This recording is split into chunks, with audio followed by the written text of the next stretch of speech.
తిరుమలలో భక్తుల రద్దీ మునుపెన్నడూ లేని విధంగా కొనసాగుతోంది. వేసవి సెలవుల నేపథ్యంలో దేశం నలుమూలల నుంచి తరలివచ్చిన భక్తులతో ఏడుకొండలు జనసందోహంగా మారాయి. దీంతో తిరుమల కొండపై ఉన్న వైకుంఠం క్యూ కాంప్లెక్స్లోని కంపార్ట్మెంట్లు అన్ని కూడా పూర్తిగా నిండిపోవడంతో స్వామివారి దర్శనం కోసం భక్తులు క్యూ కాంప్లెక్స్ వెలుపల క్యూ లైన్లలో వేచి ఉన్నారు.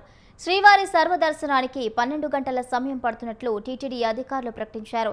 నిన్న ఒక్కరోజే స్వామివారిని 87,691 మంది భక్తులు దర్శించుకోగా 49,958 మంది భక్తులు తలనీలాలు సమర్పించారు. నిన్న శ్రీవారి హుండీ కానుకల ద్వారా రికార్డు స్థాయిలో 4.99 కోట్ల ఆదాయం వచ్చినట్లు టీటీడీ అధికారులు వెల్లడించారు.